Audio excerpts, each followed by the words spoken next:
आतंकवाद एक ऐसा खतरा जो कभी सीमा पार से आता है तो कभी इंटरनेट के जरिए, कभी हमला बंदूक से होता है तो कभी विचारों के जरिए कट्टरपंथ को फैलाया जाता है। और बदलते समय के साथ आतंकवाद का तरीका भी बदल चुका है। अब लड़ाई सिर्फ जमीन पर नहीं बल्कि टेक्नोलॉजी, नेटवर्क और सोच के स्तर पर भी लड़ी जा रही है। और इन्हीं चुनौतियों से निपटने के लिए भारत ने एक बड़ा और निर्णायक कदम उठाया है। नमस्कार, मैं हूं आपके साथ अदिति मिश्रा और स्वागत है आप सभी का पांचजन्य में। आज हम बात करेंगे भारत की पहली राष्ट्रीय एंटी टेरर पॉलिसी यानी कि प्रहार के बारे में। तो चलिए सबसे पहले जानते हैं कि आखिर प्रहार क्या है। भारत सरकार के केंद्रीय गृह मंत्रालय ने देश की पहली आतंकवाद विरोधी नीति जारी करी है जिसका नाम है प्रहार। ये नीति साफ संदेश देती है कि आतंकवाद के मामले में अब कोई भी ढील नहीं दी जाएगी। ये नीति भारत की जीरो टॉलरेंस सोच पर आधारित है।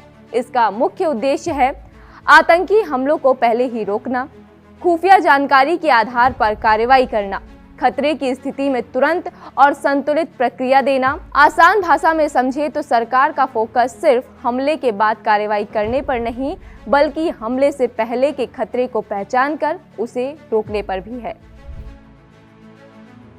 आपको बता दें कि ये नीति 7 स्तंभों पर आधारित है। अब वो क्या है, आइए अब उसे भी समझते हैं। नंबर 1, प्रिवेंशन, पहले ही रोकथाम। इसका मतलब है कि हमला होने का इंतजार नहीं किया जाएगा। संदिग्ध गतिविधियों पर नजर रखना, समय रहते जानकारी जुटाना और खतरे को शुरुआत में ही खत्म करना, यही इसका लक्ष्य है, यानी कि समस्या बनने से पहले ही समाधान। नंबर 2, रिस्पॉन्स, तुरंत और संतुलित कार्रवाई करना।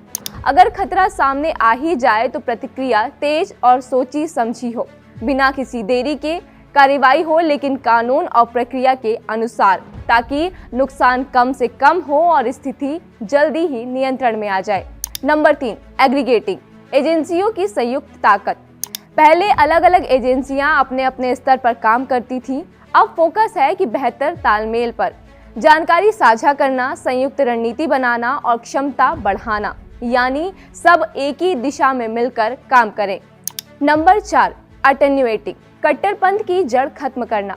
सिर्फ हमलों को रोकना ही नहीं बल्कि उन कारणों को भी खत्म करना जो आतंकवाद को बढ़ावा देते हैं। जागरूकता, सामाजिक भागीदारी और विचारात्मकता स्तर पर रोक, ताकि लोग गलत रास्ते की ओर ना बढ़ें। नंबर 5, रिकवरी, समाज को मजबूत बनाना। अगर कोई घटना होती है तो केवल सुरक्षा नहीं, पीड़ितों का पुनर्वास, समाज का सहयोग और लोगों की मानसिक मजबूती पर भी जोर दिया जाएगा, ताकि समाज जल्दी संभले और आगे बढ़ सके। इसके बाद बात करते हैं कि आखिर इस नीति की खास बातें क्या हैं। ये नीति सिर्फ कागज पर बनी कोई योजना नहीं है बल्कि आतंकवाद से निपटने की पूरी तैयारी का रोड मैप है। इसमें कहा गया है कि अलग अलग सुरक्षा एजेंसियां आपस में जानकारी जल्दी और सही तरीके से साझा करें ताकि खतरे को समय रहते रोका जा सके।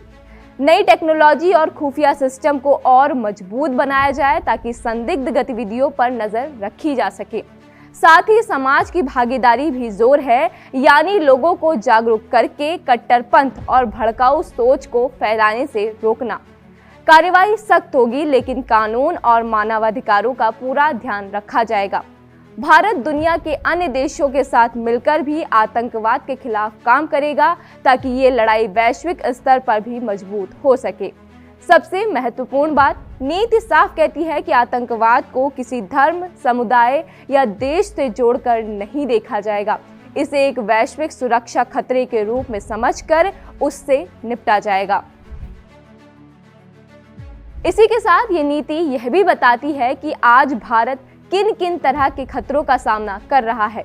खतरा सिर्फ सीमा पार से होने वाले आतंकवाद तक सीमित नहीं है बल्कि अब इसका दायरा काफी ज्यादा बदल चुका है।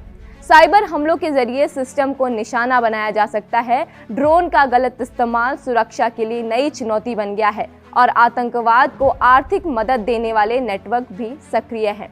इसके अलावा क्रिप्टो वॉलेट और डार्क वेब जैसी कई नई तकनीकें भी आतंकवादियों के लिए साधन बनती जा रही हैं। रासायनिक, जैविक, रेडियोलॉजिकल, परमाणु और विस्फोटक सामग्री तक पहुंच का खतरा भी गंभीर चिंता का विषय माना गया है। नीति में यह भी कहा गया है कि वैश्विक आतंकी संगठनों जैसे कि अल-कायदा और आईएसआई की गतिविधियों पर लगातार नजर रखना जरूरी है। इस नीति के जरिए भारत ने साफ संकेत दिया है कि आतंकवाद से लड़ाई अब सिर्फ हथियारों या फिर बल का प्रयोग तक सीमित नहीं रहेगी। आज की लड़ाई बहुआयामी है, यानी कि खुफिया जानकारी को मजबूत करना, आधुनिक तकनीक का सही उपयोग करना, कानून के दायरे में सख्त कार्रवाई करना और समाज को जागरूक व सहयोगी बनाना। ये सब मिलकर ही प्रभावी सुरक्षा देते हैं। सरकार का मानना है कि आतंकवाद को रोकने के लिए सिर्फ प्रतिक्रिया नहीं, बल्कि पहले से तैयारी और रोकथाम की मजबूत व्यवस्था जरूरी है। इसी सोच के साथ प्रहार एक ऐसी रणनीति बनकर सामने आया है जिसमें सुरक्षा के साथ जिम्मेदारी, कानून के साथ संतुलन और शक्ति के साथ संवेदनशीलता तीनों का ध्यान रखा गया है। कुल मिलाकर प्रहार एक नीति नहीं है, बल्कि भारत की सुरक्षा सोच का एक नया ढांचा है, जहां खतरे को पहले पहचानना, समय रहते रोकना और जरूरत पड़ने पर तुरंत कार्रवाई करना तीनों साथ साथ चलते हैं। ये नीति बताती है कि आतंकवाद से पहले लड़ाई सिर्फ सरकार की नहीं, बल्कि पूरे समाज की साझा जिम्मेदारी है। अब सवाल ये है कि क्या ये नई रणनीति भारत की सुरक्षा व्यवस्था को और ज़्यादा मजबूत बना पाएगी? आपकी इस पर क्या राय है? आप इसके बारे में क्या सोचते हैं? हमें कमेंट करके ज़रूर बताएं और जुड़े रहिए पांचजन्य के साथ।